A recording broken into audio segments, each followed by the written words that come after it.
Welcome to Culmination, where we're not experts, but we sure have a lot to say.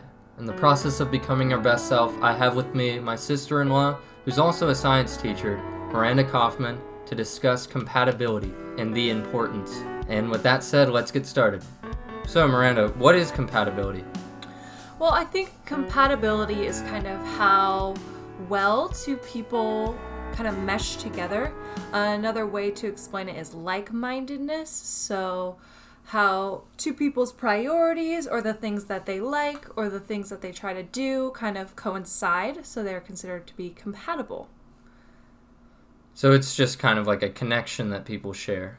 Yeah, exactly. Connection. Okay.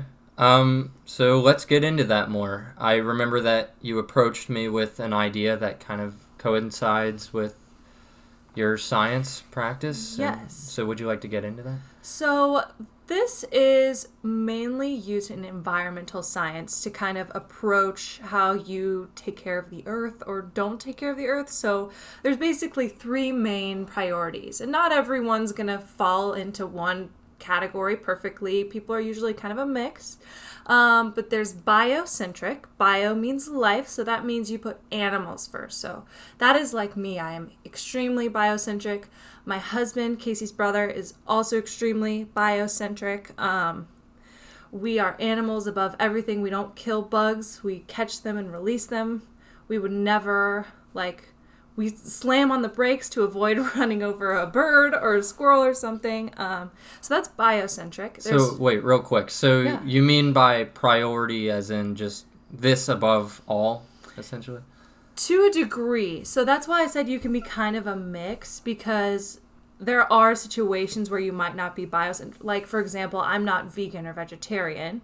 Mm-hmm. So I think it more applies to just kind of which context you're in. And also, like, going into the compatibility thing, the stronger you are towards one of these three categories, the more you're going to prioritize those things. So Okay. I'm very biocentric, so I really, really care about animals. In most situations, they come first. Would you define it like a morality, sort of? Yes, exactly. It's like a morality, a set of standards that you live by.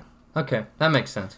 So the second one is ecocentric, and so eco is environment, and those people are earth first. So, like your tree hugger, your stereotypical tree hugger, the people that compost or recycle. I mean, everyone recycles pretty much, but You gotta save the earth, man. yeah, those people that use kind of sustainable products and are trying to do everything they can. They carpool or ride bikes. Your hybrid and electric car drivers.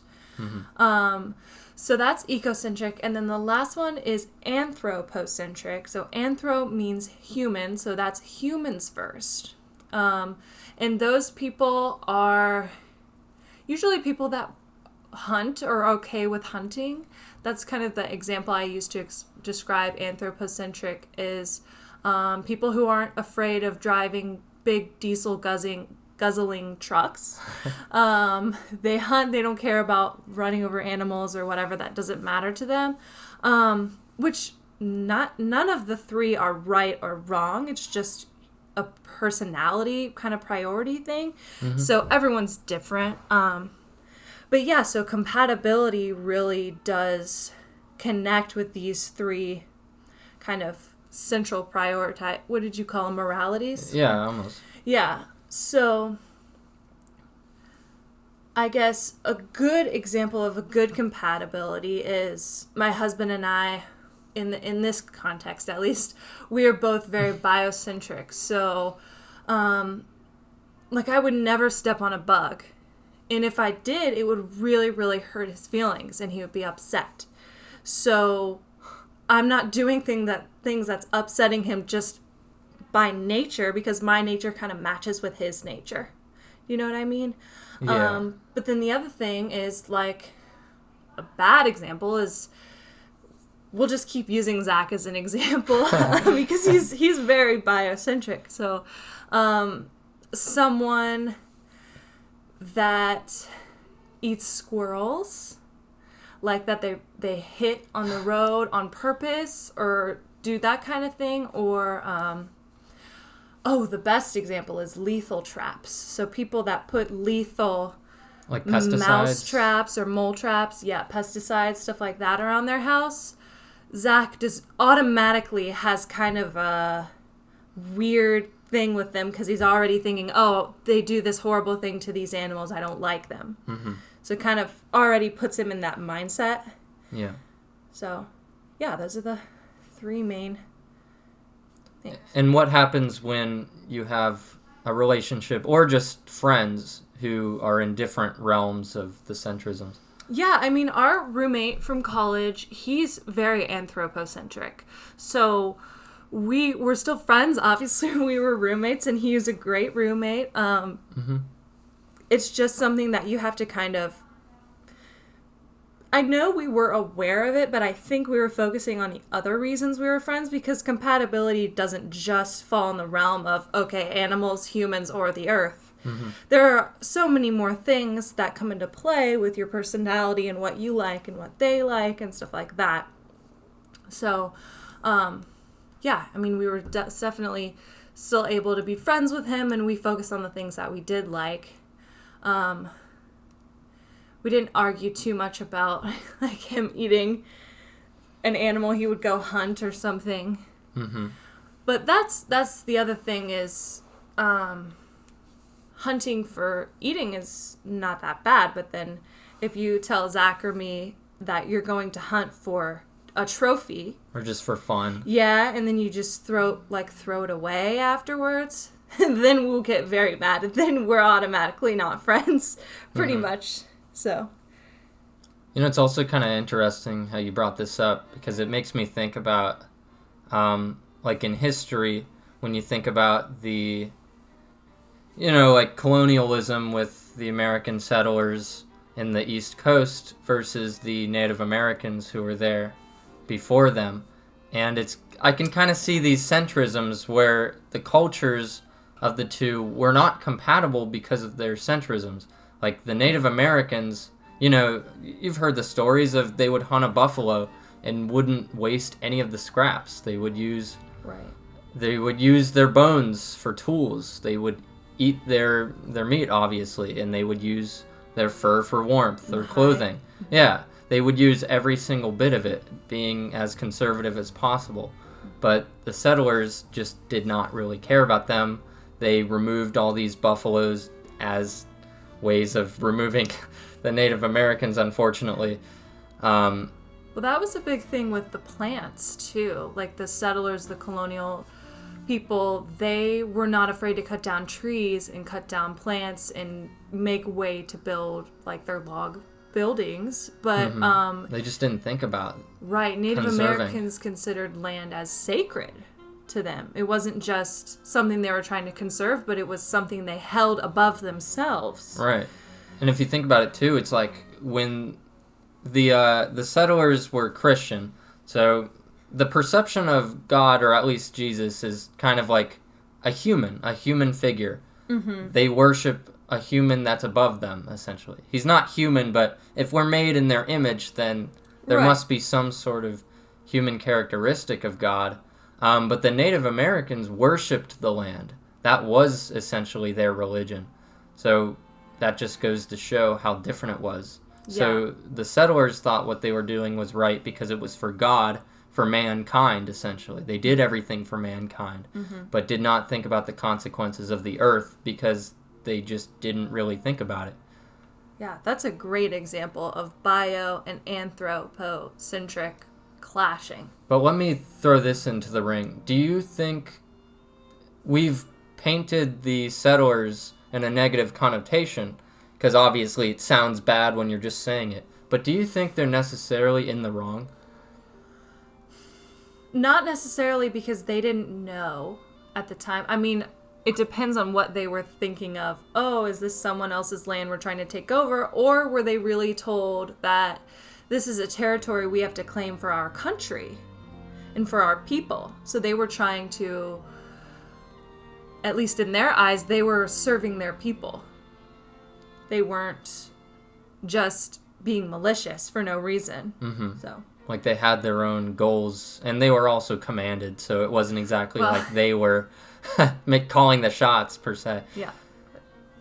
But it's always interesting to think about that dynamic of things, because it's like, is there an objective morality? Is there an objective right or wrong? No, I don't think so, really. Because my right and wrong, and I feel very strongly about what I think is right and wrong, but it is not the same as even my husband, and we're both fall within the same centrism. And I think every single person has their own interpretation. Even when you talk about like a religion and everyone reads the same Bible. Mm-hmm. It's all different interpretations. Exactly. You pull out whatever your brain pulls out of it. So you're, in the end of the day, your right and wrong is still going to be different. Right. So kind of moving along here, what do you think, if you could paint a picture of the ideal good compatibility dynamic, what would that look like? Yeah, that's like in movies when in girl movies, when best friends meet and they have everything in common and they're just kind of like squealing and jumping up and down. Yeah, and the hands waving thing. Yeah, that's kind of a stereotypical good. That's that good compatibility. You read so-and-so book, I read so-and-so book. You like skiing, I like skiing. Cue the E. Yeah, cue the happy squeals. Yeah, so a good compatibility is not just having the same general foundational morals, but it's also having similar things to do. I mean, something that I struggle with my husband is we have a very similar set of morals foundation, but the things he likes to do, he likes to play board games and video games, and I get really bored after like 20 minutes, so... It is called a board game. Yeah, it is called a board game, exactly. So we're compatible in some senses, but also not in other senses, so you have to have kind of other things to do together in order to be compatible as well. Right. And also, I just wanted to say this as well. The centrisms don't exactly define morality. We kind of tied it to morality as it's more of like a moral priority. Like, what is your priority? Do you value animals more? Do you value people more? Do you value the earth more? And depending on what that priority is, your morality is essentially, what is it, like formed by that? Exactly. It is a set of priorities, and that's how I teach it in environmental science and biology classes to high school students. I'm talking about how can you approach this situation with this set of priorities. Right. It's not necessarily morality in stone, though. Yeah, you make your decisions based from that. Right. Mm-hmm. So anyway, back to what we were talking about. How can you know when you're compatible with somebody? Like, besides those easy clicking moments of like, oh my god, you also read Harry Potter? Yeah, well, it takes time and conversations, for sure. You can't just look at someone and know you're going to be perfectly compatible. Mm-hmm. You have to figure out what they really prioritize. You have to figure out who they are kind of in multiple situations, because I know I vary what my decision is a lot based on the situation. I think very logic, kind of one step at a time based. Mm-hmm. So, versus like emotionally driven. Right, exactly. But that's also why I'm a scientist, because that's how we think. But yeah, so I think you can know when you're compatible with someone when your foundation lines up with their foundation. Does that make sense? Yeah. Yeah. And I mean, it doesn't have to be religion per se. Because I know that's a big thing of, oh, well, you're both Christians, so you're going to obviously align in that regard. But I mean, I think a lot of mixed faith relationships are very successful because their other moral foundation or their other priorities that they set match up. Right. But then those people are also not going to be as strong in their faith just because it's all about the priorities that you set. So what comes first in your mind, and it would need to come first in their mind as well. Right, and religion isn't exactly morality, and neither is the opposite. Yeah. Like, it's not like they're equal to each other, but they definitely do play off of each other quite well. Well, and it can kind of be its own centrism, where if you put God first, and the fourth centrism? Yeah, we just made this up. There's another one now. No, I guess. But I gotta get this patented. Yeah. But, I mean, if you do read a particular religious scripture, like the Bible, and you follow it to the letter, and someone next to you does the opposite of something you think everyone has to do according to that scripture in the Bible, then there's an automatic clash there. Right. Mm-hmm. Clash in interpretations and values and beliefs. Yes. So when that happens, can you still be friends with someone you're not compatible with? Yes, absolutely. I think it's more about your personality at that point. Are you going to be open-minded? Are you going to be polite and focus on whatever you're trying to do? Say you're solving a problem, or you're trying to, I don't know, get brunch. Do friends get brunch? That's something I do with my friends. Focus on brunch, or focus on other things that you have in common. I think it's definitely much more difficult to be especially good or very close friends with someone you're not very compatible with. But you can definitely be friendly. Right. Yeah, I was going to say that too. Like, it's all about, you have to first define the dynamic of the friendship as, in my personal belief, I don't think you can be close with somebody you're not compatible with. Like, by definition, that just won't happen, because close friends share kind of a similar conviction with each other of we're loyal to each other. We can connect on a deeper level than just, playing Minecraft with each other. Right. But that's not to say that we should overlook the smaller friendships that we have. As sometimes we have certain friends to play board games with specifically, or friends to go out to brunch with, or friends who we work on group projects with, because we're compatible in that sense. And that also opens another door of compatibility, where there's different kinds of compatibility. Like like a work partner is different than somebody you're compatible with as a roommate or as just your good buddy, Absolutely.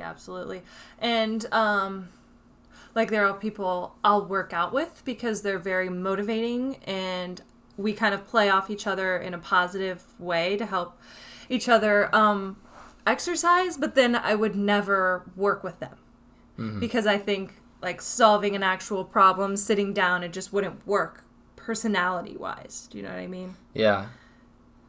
There's just different approaches. Like if you think about a group project or something, it's like there's always somebody who takes the leadership role. There's always the slacker who waits till everyone else is done doing his job. Then you have the people who are just compliant with whatever the leader says.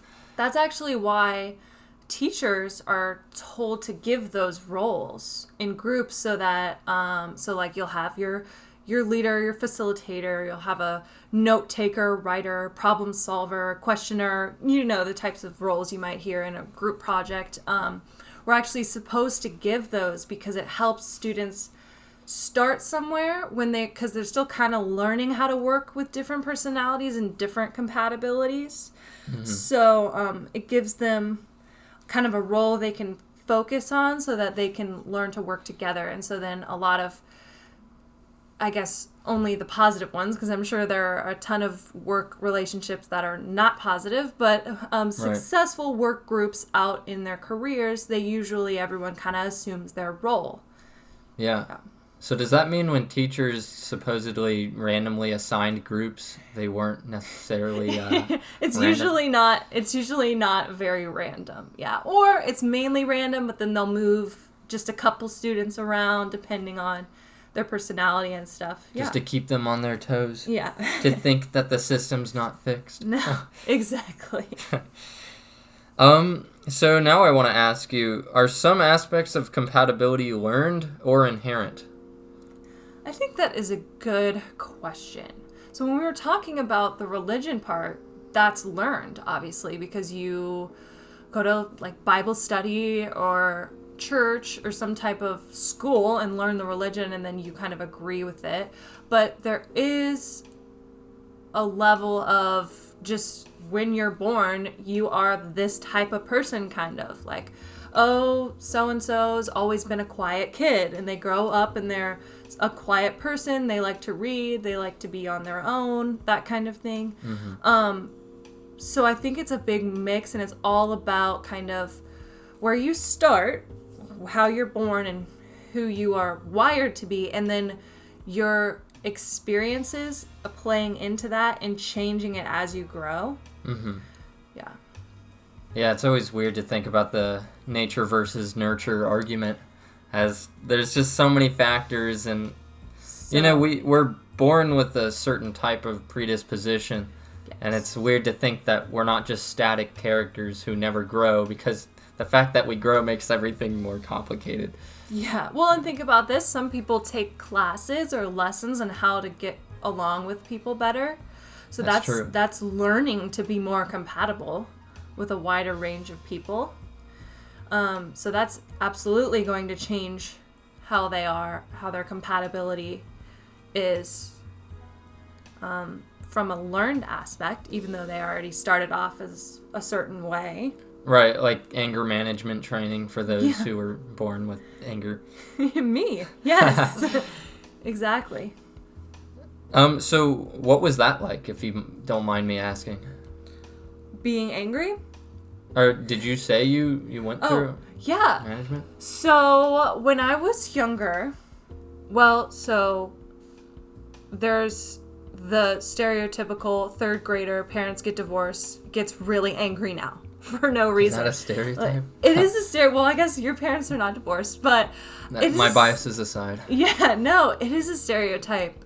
Like the kids, especially when they're kind of a weird middle age, like 3rd through 5th grade, they don't know exactly how to process a divorce because it doesn't make 100% sense to them, but they still know what's happening. Right. So I did have to do, like, it was a group thing, and I thought it was really stupid. And of course, as a kid, I did not want to be involved. I didn't buy into it very much. So I think that it didn't do very much for me, personally. Yeah. I liked all the, like, they would do art, and we would, like, color and make pictures and stuff like that. So that was fun, but I don't think it really helped me get along with other people personally. But then again, that I had an attitude going into it. So what do you mean attitude? Like, I don't know. I guess kids or like you me just viewed it. Yeah, as unnecessary, or why am I here kind of thing. And that's something that is a huge kind of stigma for therapy. Right. Therapy is not bad, but people view it as only if you're crazy, you need therapy. Of course, now it's 2021. That's going away a lot more. Yeah. And I don't think that's the main norm anymore, but especially amongst older generations, and especially amongst men. They're just anti-therapy, so they won't go, they don't think they need help from someone else. They can do it themselves. But that's kind of like a gender, sex thing, kind of how male brains just are wired differently than female brains. Yeah, they're less agreeable in terms of the personality trait, so a lot more combative against certain things. Yeah. But also, I kind of get that, like, just, there's nothing actually wrong with therapy. I think when people need help, even if it seems minor to them with the air quotes, like, they should still consider it. But I do see why there is a stigma there. Like, it's hard to... Well, here's the reason why it's hard. To the person who is thinking about therapy, what that kind of represents, regardless of if it's true or the reality that they live in, it's almost as if they're admitting defeat. Like, they can't handle this themselves, and they feel ashamed or disappointed. Right. So going to therapy, even if that is 100% essential and good for them. Like, they need therapy. They just don't want to admit defeat to themselves. Yes, that's exactly what I was going to say. Admitting defeat. Admitting that they failed. Right. So. That's a hard thing to do. That's sacrificing your pride. And when you're sitting in that office, I've never gone to therapy myself, but I don't know. Like, of course the therapist is there to help you, and they're doing a good job at that, but I don't know. I can only imagine, like... Well, there's a compatibility clash because in that's not learned or inherent. It's completely experience-based. So you come in with a certain attitude and you're already feeling down because you just admitted that you needed help. Mm-hmm. And you go into this room and someone's sitting there with their, I don't know what therapists have nowadays. They're in their chair, their armchair, their clipboard. They've got their notes ready. And you're like automatically looking at this person like, you're going to annoy me. And this is not going to be a fun experience. So they're already going to be kind of combative going into it. Right. Especially those initial visits. So I know that therapists have a hard time kind of starting off the relationship. That's why it usually starts pretty slow. Mm-hmm. And then it builds from there just because people are not ready yet. Right. And I don't know, it's like the compatibility in that regard can exist, but you just have to get past that initial stigma of, let's face it, I don't want to be here. Yeah, and it's like an obstacle. Yeah. It's really just a mental battle in that case scenario. Mm-hmm. Like, it's not that you can't communicate with the therapist. It's just you don't want to communicate with the therapist. Yeah, I think that's interesting, though, that compatibility is not only based on your priorities and what you like. It also, like, your attitude and the situation can play a large role. If I met, I don't know, the divorced family therapist out like at Kroger, we would probably get along fine. But, when I walked into their office, I was not ready to be friends with them. So. What was your experience there? Because I can't speak for myself here, but were you combative against them? How did you view them? My brother and I teamed up, and so that's rare. Something you will want to know is my brother and I do not get along. And so we actually teamed up against the therapist because we thought, this is dumb. Like, okay, our parents get divorced and they make us go to therapy. They're the ones who need therapy.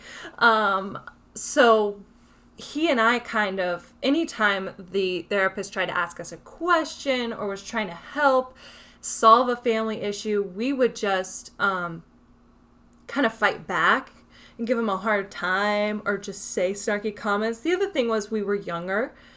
He was in, I think at this point, 6th grade, and I was in 3rd or 4th grade. So we were definitely immature at that point. But, yeah. Yeah, and that's really strange because you just said that you were not compatible with your brother in a sense, but this combined incentive of going against the therapist gave you yes.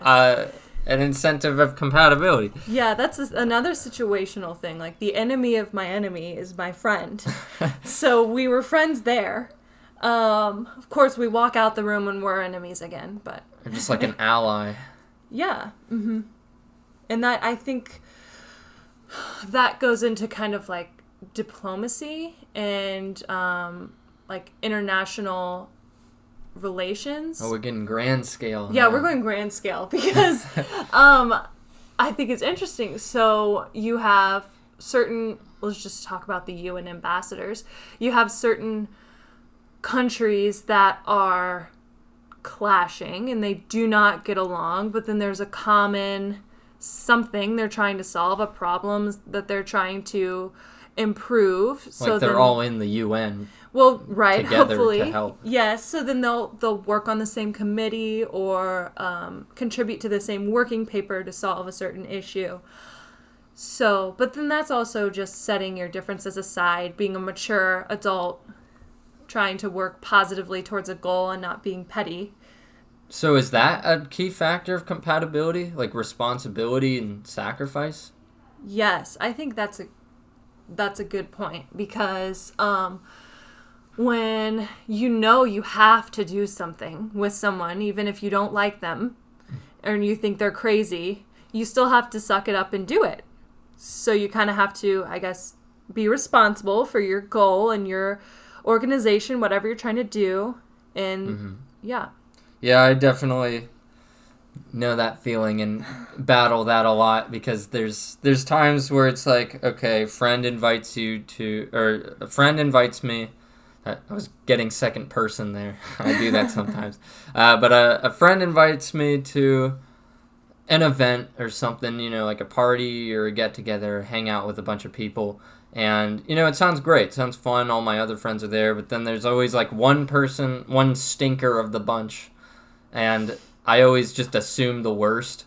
Like, like the rotten egg spoils the bunch or something like that. Whether that's true or not.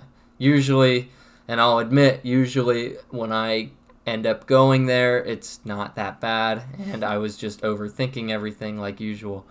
But still, you have that idea of just somebody being there. But anyway, I was like losing my track of thinking there. I see what you're saying. So you didn't want to go because you knew so-and-so would be there and you don't like them. But you ultimately kind of said, okay, I have to suck it up because I'm here for my other friends. Yes. And it's 99% people I do like. Yeah. Yeah, exactly. Yeah, I deal with that sometimes. But yeah, thank you for... I was getting to that, but I legitly, I was telling the story and then I was like, okay, wait, why am I telling this? And then you started thinking about the person in your mind. Yeah, and I was like, what were you talking about again? But yeah, that's basically what I wanted to say on that. Cool. So I'm just looking at my question page right here. Let's get back into like relationships, like the love aspect of things. As it's kind of interesting, and I kind of avoid this topic, at least for now, just because it's so big and so easy to mess up, frankly, or not get right. But the topic of love. So I just want to ask you, like, is love kind of defined by compatibility? Like, a better question is, what is the relationship, as funny as that sounds, between love and compatibility? I think it really depends on the relationship of the people. So, for example, family relationships, familial relationships, you may love your brother, but just absolutely also hate them. You know what I mean? So there's different levels of love there. But when we go to talking about kind of your deeper relationship with a significant other... romantic. Right, a romantic relationship. I think compatibility is pretty important. However, it doesn't have to be 100% of a match. You don't want to be exactly like your partner. Because then your life would just be so boring. People do say opposites attract. There's a point to that people kind of seek out clashes and they don't want easy all the time. For my example with my husband, he and I both have the same set of foundational moral values and priorities. And I think that's important for a marriage and for when you're going to have children eventually, so that you're not arguing over the main points of how you're going to raise them and things like that. But where we don't get along is the kind of minute little things here and there. So I wouldn't say we're 100% compatible by any means. But there's still love, obviously. I hope there's still love. A lot of love. It's got awkward. Just keep going. Should we go ask him? No. But, yeah, so I think that you don't want to be 100% compatible with your romantic partner. But you don't want to be so opposites that you can't even agree on just the simplest thing. So I think there's a balance there that's pretty important to find, and that's kind of how when you're dating or trying to figure out who you want to be with, it's all about finding kind of where are you okay with giving and taking, where do your personalities and compatibilities kind of snap together. Yeah. What factors do you think should align? This probably would vary between person to person, but personally, I think I don't think like religion needs to align. Personally, I'm not super strong in my faith. I'm more of an open-minded type of person. That's just kind of the way I am, though. It's really gonna vary, but I think also Morality. Is that morality. What you're doing? Yeah, exactly. What is right and what is wrong? And I think this goes back into our 3 centrisms. Like, I think... It was a tie back. Yeah, tie back. I think, like, going outside and stepping on an ant is wrong because you're outside and it's the ant's world, and why would you do that? What if they're in the house, though? Well, you don't need to kill them. They don't know that. They don't know that they're in your house. Because they don't know what houses are. They're ants. So. See, if I see a bug or a spider, that thing's dead. That thing's dead. I'm too scared to go near them at all, so that's something that I just make my husband do. But he catches them and takes them out. You're scared. Yeah, I didn't say I wasn't scared. But they need to die. But they need to die.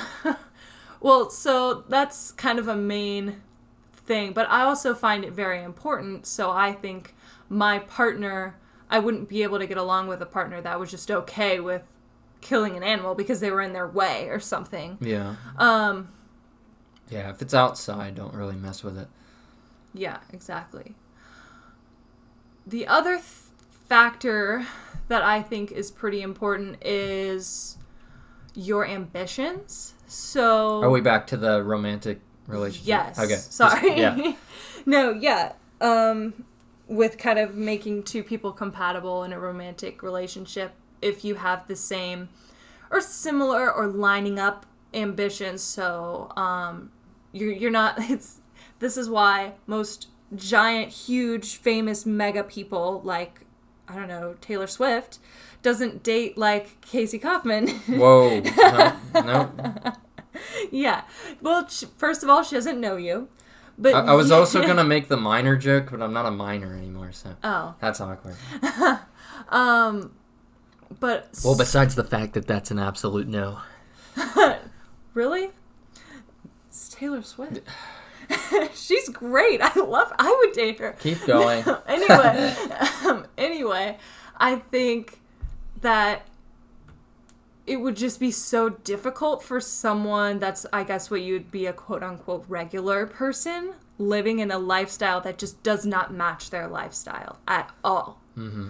So, also, like, money plays a big role in it. Like, if some person came from a pretty wealthy family and another one came from a poorer family, their values already don't match up because you learn different things from your parents growing up. What's important to save on, what's important. I mean, I guess they could be similar, but do you mean on average? What do you mean? Like, the idea of teaching a kid, like, the idea of hard work.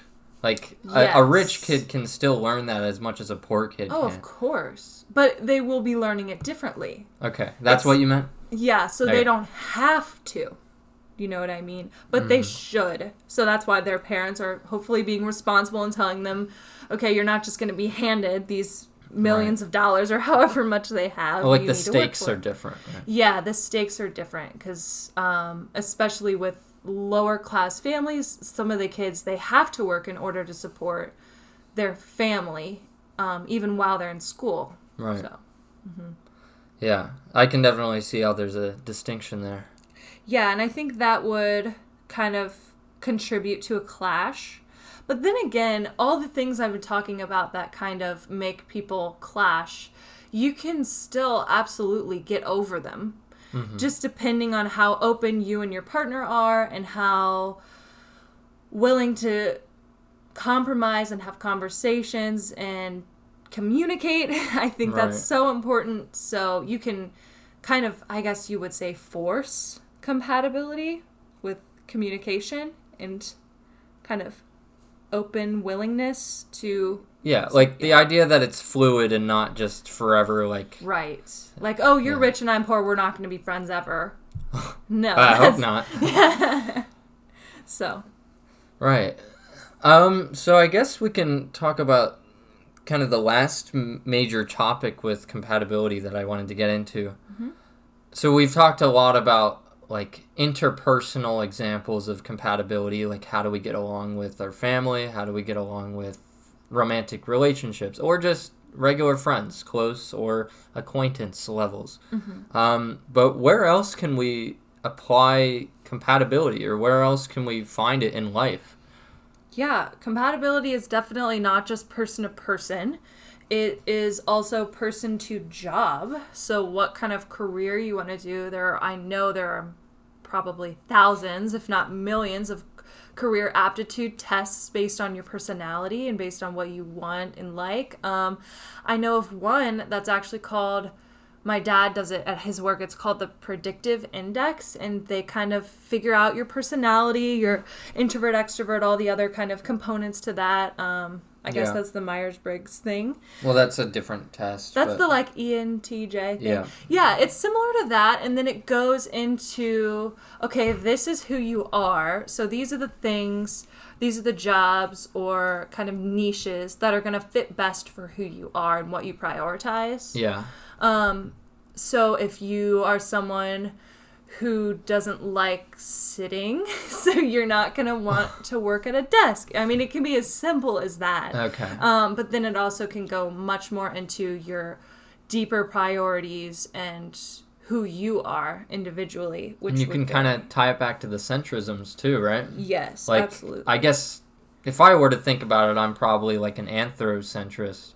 Mm-hmm. And that's probably why I like the idea of psychology or helping people, because I value people. I value the lives of people and everything like that. It's part of the reason why I like this show. I like the community aspect of this show.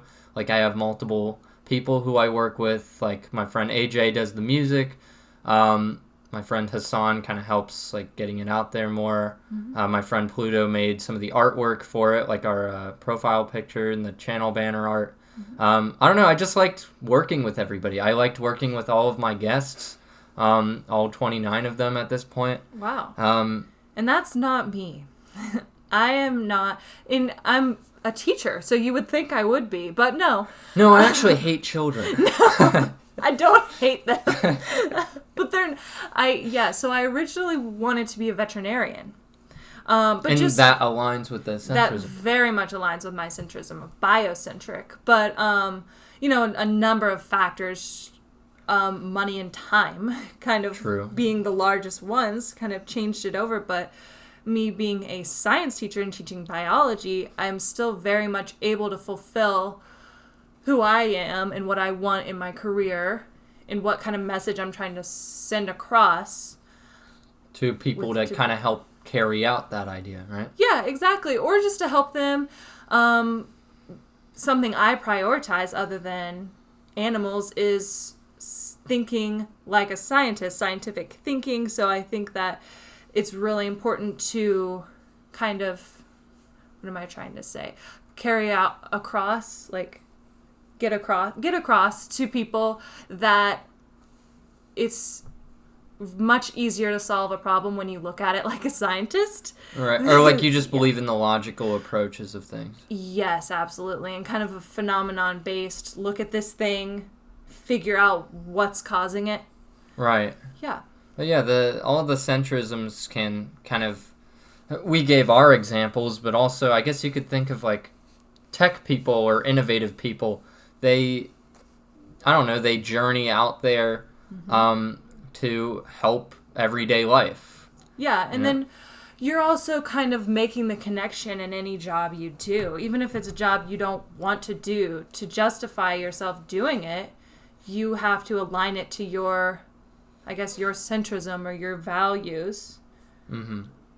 But then the other thing is, like, I would never go be a truck driver because the trucks like just release so much diesel fumes into the air. That's like my little ecocentric part.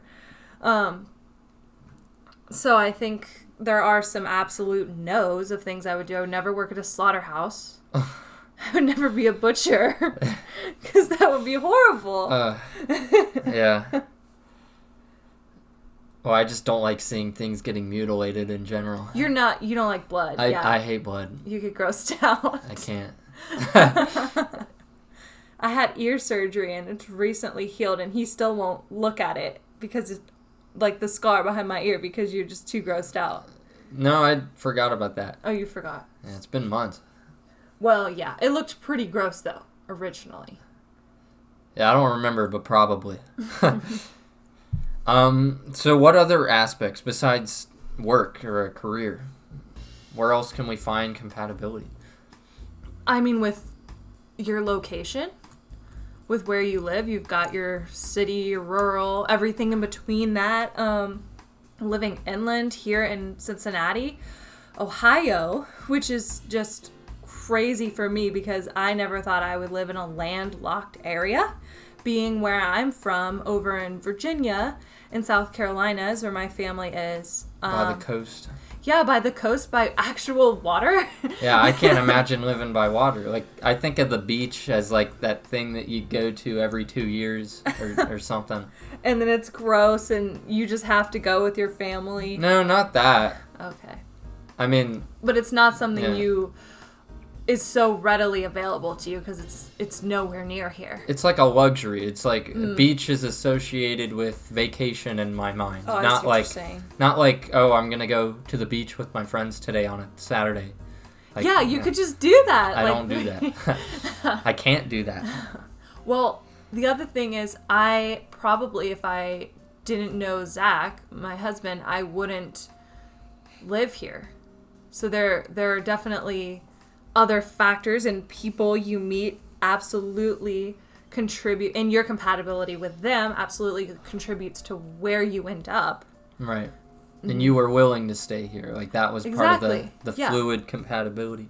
Exactly, yeah. He is very set here, and his whole family is around here, and I still like it. I actually think the city is great. It's not, like, too big, like New York, Chicago, or anything crazy. Yeah. But there's still kind of every aspect that I would want in a city, and we're still close to, like, corn farms or something. Yeah. So it's not too overwhelming. Yeah, it's like kind of the mix between urban and rural. Yeah, I think it's cool. Yeah, and you get every weather pattern too. Yes. Well, that's a good point because I have a friend who's from Australia. Australia. And yeah, they actually hear the birds chirping all year long. So like our thing in the kind of new renewal of spring and is when you start hearing the birds chirping in the morning because they're not doing that in the winter. They've migrated or they're quiet. I don't know what they do in the winter. I should know. But so that was like an adjustment he had to make when he came here because he knew he thought it was so quiet and he didn't know why. He was like, it's just so there's snow now. Yeah. Oh. Yeah. Right. But also you could think of compatibility along with the lines of location as just like maybe if you're the exploratory type, you might want to go to Colorado where there's all these elegant mountains, or maybe you want to go to Utah or that area where there's like these chasms. And you want to be in a community where other people like that kind of stuff too. Yeah, and like community, you could take that as like I want to go to New York City where it's a giant city with all these things to do, all these people. Tons of people, yeah. Right, all these like jobs at every store. I mean, with the big city, you kind of sacrifice that kind of quietness of the rural nature or just having land or maybe even like the lower prices of things as it's more expensive there. Yeah. But you get all of it's a lot more of a community right there. Yes, and that's something that's not as important to me. So I don't want to live in a downtown city because I like space. Yeah, and maybe if people like quiet or something. Maybe they'll live by a lake where they fish because that's something they like. Right. Oh, we're anti-fishing as well. Us biocentric people. Yeah, maybe they're not as biocentric as you, but yeah. But you know. Cool. Yeah. Any other examples can you think of where you can find compatibility? I mean, one that's very relevant to you right now is picking your college, but that kind of goes along with location. But figuring out what community you fit best in and which university aligns best with your goals. Right. And like location, like distance from home, or the vibe. Right. So like your level of the vibe. Your level Look at me saying when the kids say when I'm only 18. Oh my goodness. Your level of compatibility with, say, the college you're going to is much higher than the level of compatibility of, like, I don't know, Oxford in England, because you would never go overseas for college, for one, and it would be, I feel like, you kind of like having a close-knit community, and I feel like it would be overwhelming, potentially. Yeah. So. Change in general is kind of hard for me, so just like getting up and leaving to an entirely different country. Yeah, but then that's sound too favorable. That some people seek out, that they really want. So that kind of lays into your personality. Why do you think they do seek that out? Like, why do you think some people are like that? I guess their personality-wise, I think it could be they're more explorers, they're more open, they're not as rooted. And then... maybe also a response to change or like being stuck somewhere? What do you mean? You think that's like an example? Just like somebody who was never really allowed to go many places, like a helicopter parent. Experiences that they had, exactly, and that can definitely contribute to making someone want to get out. Is they had no choices up until they turned 18, and they finally get to make this choice, and they're like, okay, I'm leaving, because now all my choices are mine, so I'm going away. Yeah. I guess so. Lastly, as we're getting close to the end here, what do you think is the overall importance of compatibility? Like, what should we understand about it? What should we take from this episode? I mean, we have said a lot of stuff about how people are very compatible and this situation is good for this person and types of things, but at the end of the day, if you are willing to work with that person or that location or that job, you will succeed at it. You don't have to be best friends, you know what I mean? It just makes it much easier. So I think compatibility is much more about ease of life or ease of a situation or a relationship, and less about necessity. You know what I mean? Yeah, and I think it's a good way to kind of close this off here, bring us home, you know? Cool, yeah. Do you have any other final thoughts before we end this? I don't think so. I think that was good. Yeah, I always feel compelled to ask anyway. So anyway, thanks for joining me, Miranda. Yeah, thank you. This was fun. It was fun. This is my second time recording, like, next to somebody. Physically next to them, not like over the computer. Right. Usually I do it through online calls and everything. Not to give it away too many secrets, though. Right. You don't. They can never know. Yeah, you don't want to give them the secrets to the magic trick. Yeah. So anyway, this has been Compatibility, and thanks everybody for listening. I'll see you guys next time.